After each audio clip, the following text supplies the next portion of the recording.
Hello guys, welcome to my YouTube channel. मैं जितेंद्र एक बार फिर से उपस्थित हूँ आप सभी के बीच आपके अपने यूट्यूब चैनल जित क्लासेस 2.0 पर। आज के इस वीडियो में हम लोग बात करने वाले हैं उत्तरकाशी टनल हादसे में घटित मजदूरों की क्या स्थिति है तथा इस जो घटना हुई है इसके बारे में आज के इस वीडियो में विस्तार से हम लोग चर्चा करेंगे। सबसे पहले तो हम लोग यह जानेंगे कि आखिर टनल इतनी ज़रूरी क्यों होती है तथा टनल बनाने के पीछे का मकसद क्या होता है। और अभी कुछ दिन पहले ही एक वीडियो आया हुआ था जिसमें इस टनल के अंदर फंसे 41 मजदूरों के सुरक्षित होने का एक वीडियो सामने आया है, जिससे श्रमिकों के घर वालों में काफ़ी खुशी की लहर दौड़ पड़ी है। वहीं भारत सरकार भी भरपूर प्रयास कर रहा है, यहाँ तक कि वहाँ के सीएम मिस्टर धामी और गृह मंत्री अमित शाह जी ने काफ़ी पुरजोर कोशिश कर रहे हैं तथा विदेशी यंत्रों का भी सहारा लिया जा रहा है टनल में फंसे श्रमिकों को बाहर निकालने के लिए। सबसे पहले हम लोग यह जान लेते हैं कि आखिर यह टनल जो बनाई जा रही है आखिर यह इतनी ज़रूरी क्यों है। तो साथियों, उत्तरकाशी में बन रही यह टनल जो है वह सिलक्यारा से लेकर बड़कोट तक बनाई जा रही है, जिसकी लंबाई 4531 मीटर बोली गई है। इस सुरंग के निर्माण से तीर्थयात्रियों को अत्यधिक फ़ायदा होने वाला है, क्योंकि यह हर मौसम में कनेक्टिविटी प्रदान करेगा। वहीं राष्ट्रीय राजमार्ग 134 की 25.6 किलोमीटर की जो दूरी है वो 4.531 किलोमीटर रह जाएगी, जिसके परिणाम स्वरूप यात्रा जो करने में 50 मिनट का समय लगता था, अब वही यात्रा जो है 5 मिनट में वह दूरी जो है वो तय हो जाएगी। साथियों, आगे मैं आपको बता दूं, वीडियो को आगे बढ़ने से पहले ये सारे फ़ोटोज़ आप देख सकते हैं जो कि सुरंग के अंदर से आने वाली फ़ोटो हैं। इन फ़ोटो में आप देख सकते हैं कैसे कितनी भयावह स्थिति होगी जब ये टनल हादसा हुआ होगा। ये आप उस मज़दूर का फ़ोटो देख रहे हैं जो मलबे के अंदर दबा हुआ है, जिसका सिर्फ़ और सिर्फ चेहरा नज़र आ रहा है। आगे हम लोग बात कर लेते हैं, यह जो टनल बनाई जा रही है यहाँ पर जो घटना हुआ है वह कब घटी तथा इस टनल का कुल लागत कितना बताया गया है।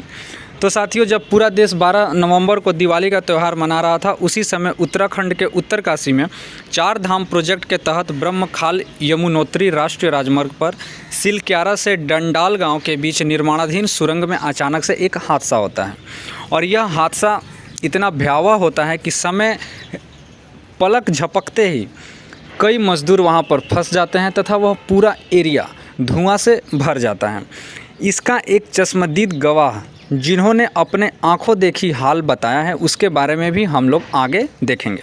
सबसे पहले यह जान लेते हैं कि 853 करोड़ की लागत से यह सुरंग बनाई जा रही है, जिसमें 200 मीटर अंदर में 40 से 41 मजदूरों की फंसे होने की बात कही जा रही है। अब हम लोग यह जानते हैं कि अब तक क्या क्या 12 नवंबर से लेकर के आज के डेट यानी 23 नवंबर 2023 तक क्या क्या घटना घटित हुई है। आपके जानकारी के लिए बता दूं कि 23 नवंबर यानी आज जो मैं ये वीडियो बना रहा हूं, तो सुबह 8 से लेकर के 8:30 बजे तक 41 मजदूरों के निकलने की संभावनाएं बताई जा रही हैं। तो अब हम लोग देख लेते हैं कि यह क्या क्या अब तक घटना घटी है। तो साथियों, सुरंग में हादसे की वास्तविक जानकारी जगह का जो है पता चलता है।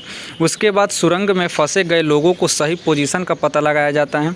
उसके बाद सुरंग में फंसे लोगों से संपर्क किया जाता है और इसके लिए वॉकी टॉकी या अन्य उपकरणों की मदद भी ली जाती है तथा उसके बाद संपर्क स्थापित होने पर उन लोगों तक ऑक्सीजन सप्लाई सुनिश्चित करना यह तय किया जाता है। इसके लिए सुरंग में वाटर सप्लाई पाइप की मदद भी ली जाती है। इसके अलावा ज़रूरत के अनुसार उन लोगों तक मेडिकल हेल्प के अलावा भोजन सामग्री को भी पहुंचाया जाता है और सुरंग में फूड आइटम्स पहुंचाने के लिए कंप्रेसर तकनीक का भी यूज किया जाता है। उसके अलावा सुरंग के मलबे को हटाना जिससे कि प्रभावित लोगों तक आसानी से पहुंचा जा सके इत्यादि की भी मदद की जाती है। इसके अलावा ड्रेसिंग और ड्रिलिंग की मदद ली जाती है।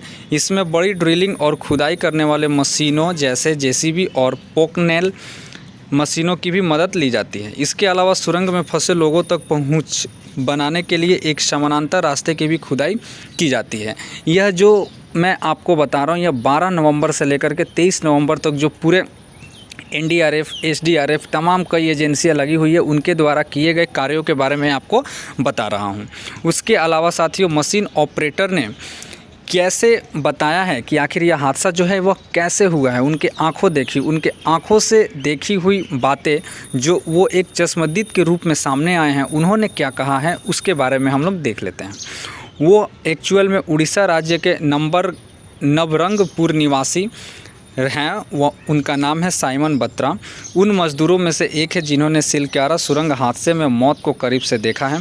शॉर्टक्रीट मशीन के ऑपरेटर साइमन की हादसे वाले दिन से ही तबीयत खराब है। उसने बताया कि जहां भूस्खलन हुआ उससे कुछ दूरी पर ही वह अपने कुछ साथियों के साथ बैठे हुए थे। एक सेकंड में वहां बम ब्लास्ट जैसी आवाज़ के साथ मलबा गिरा और सुरंग में धूल का गुब्बारा पूर्ण रूप से फैल गया, जिसके बाद से उसकी धड़कन बढ़ी हुई है और उसी दिन से वह बीमार है। यानी इतना बड़ा हादसा जिसको देखने के बाद मशीन ऑपरेटर जो कि उसी टनल में काम करता था, जिसका नाम साइमन बत्रा, वह उड़ीसा राज्य के नवरंगपुर का निवासी है, उसने यह हादसा देखा और हादसा देखने के बाद से ही उसकी तबीयत बिगड़ी हुई है। तो आप समझ सकते हैं कि यह जो हादसा हुआ है कितनी भयावह हादसा हुई है। आज हम लोग इस वीडियो के माध्यम से वह एक फुटेज भी देखेंगे जिसमें मज़दूरों के सुरक्षित होने का एक प्रमाण मिला है और मज़दूर का पूरा शरीर मलबों में दबा हुआ है, सिर्फ़ और सिर्फ उनका सर ऊपर में दिख रहा है। आगे हम लोग बात कर लेते हैं कि सुरंग बनाने से आखिर क्या क्या लाभ होते हैं। साथियों, यह तकनीकें ऊंचाई वाली क्षेत्रों में हिमखंडों या बर्फ़ के खतरों से मुक्त होता है, जिसके कारण टनल का निर्माण किया जाता है। इसके अलावा हवाई युद्ध और बमबारी की स्थिति के दौरान सुरंग बनाने से अधिक सुरक्षा मिलती है, क्योंकि यह सेफ माना जाता है और टनल काफ़ी मजबूत होता है, जिसके कारण युद्ध के समय में सामग्री को पहुँचाने में भी आसानी प्राप्त होती है। उसके अलावा सुरंग खोदने से सतह का जीवन या ज़मीन पर होने वाली गतिविधियां जैसे परिवहन प्रभावित भी नहीं होती है, क्योंकि टनल ऊपर से होती है या अंडरग्राउंड होती है। तो ऐसे में अगल बगल के ट्रांसपोर्ट या यातायात को बाधित नहीं करती है यह टनल।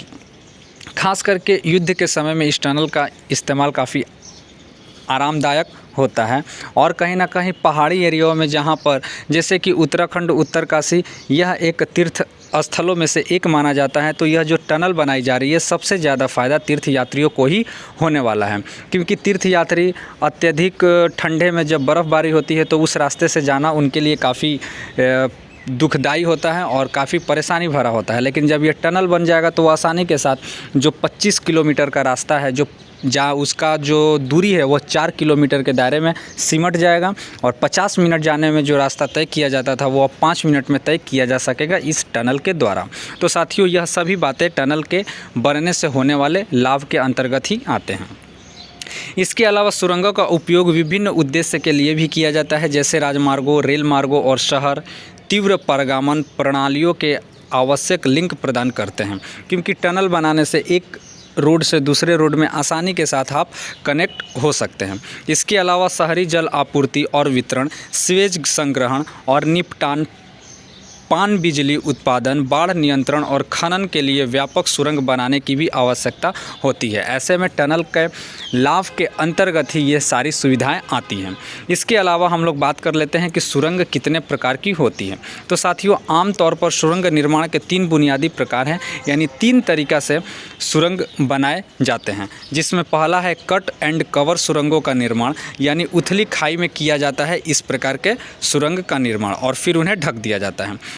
ऊपर की ज़मीन को हटाए बिना ऊबड़ खाबड़ सुरंगों का निर्माण दूसरे प्रकार के सुरंग निर्माण के अंतर्गत आता है। अंत में एक ट्यूब को पानी के शरीर में डुबाया जाता है और इस डूबी हुई सुरंग में इस डूबी हुई जो जगह होती है वहाँ पर एक सुरंग बनाया जाता है, जिसे डूबी हुई सुरंग भी कहा जाता है। इस प्रकार से हम लोगों ने समझा कि सुरंग 3 प्रकार से बनाई जाती है, जिसमें आप आसानी के साथ देख सकते हैं। एक होता है उथली पुथली सड़कों पर एक टनल बना देना, एक होता है पानी के अंदर सुरंग बना देना, एक होता है ऊबड़ खाबड़ सुरंगों का निर्माण कर देना तथा उसके ऊपर से ढक देना, यानी उसके ऊपर से छत बना देना। इस प्रकार के सुरंग हमारे भारत में या पूरे विश्व में बनाए जाते हैं। एक अंडरग्राउंड जो टनल बनाया जा रहा है हमारे, आप सभी को पता होगा, हुगली नदी के नीचे से बनाया जा रहा है, जो कि अब कुछ महीनों में हो सके तो स्टार्ट होने वाला है। बाकी सब कुछ काम अंडर कंप्लीट किया जा चुका है। उसके अलावा सुरंग कैसे बनाई जाती है इसके बारे में भी बता सकते हैं। साथियों, आपको भी पता होगा सुरंग उसी जगह पर बनाया जाता है जहाँ पर चट्टान, पहाड़ इत्यादि होते हैं। तो उनको तोड़ने के लिए पहले सबसे बड़ा बात होता है विस्फोट किया जाता है। विस्फोट करके उन बड़े बड़े चट्टानों को तोड़ा जाता है तथा ड्रिलिंग मशीन से उसको ड्रिल करके उसको बनाने योग्य किया जाता है। तमाम इन प्रकार के कार्यों को करके सुरंग बनाई जाती है। जैसे कि आप देख सकते हैं कि सुरंग का निर्माण खोदने, विस्फोट के द्वारा मिट्टी पत्थर का मलबा बनाकर हटाने या अन्य किसी विधि से छिद्र बनाकर किया जाता है। आम भाषा में चट्टान या भूखंड तोड़ने के उद्देश्य से विस्फोटक पदार्थ भरने के लिए कोई छेद बनाना भी सुरंग लगाना कहलाता है। जैसे कि मैंने आपको पहले भी बताया, बड़े बड़े कठोर चट्टान होते हैं तो उनको तोड़ने के लिए विस्फोट किया जाता है या ड्रिल मशीन से ड्रिल करके उनको पहले मलबे में बनाया जाता है, तब्दील किया जाता है और उसके बाद उस मलबे को हटा करके साफ़ सुथरा करके वहाँ पर सुरंग का निर्माण किया जाता है। अब हम लोग बात कर लेते हैं कि उत्तरकाशी जो है उसके बारे की भौगोलिक स्थिति के बारे में हम लोग विस्तार से देखते हैं। तो साथियों, उत्तरकाशी भारत के राज्य उत्तराखंड का एक ज़िला है और इसका मुख्यालय जो है साथियों वो है उत्तरकाशी शहर। यह गढ़वाल मंडल का एक हिस्सा है। इस ज़िले का क्षेत्रफल 8016 वर्ग किलोमीटर है। उत्तरकाशी ज़िला हिमालय रेंज की ऊंचाई पर बसा हुआ है और यही कारण है कि वहाँ पर पथरीले बड़े बड़े चट्टान इत्यादि पाए जाते हैं और जिसके कारण वहाँ पर टनल बनाने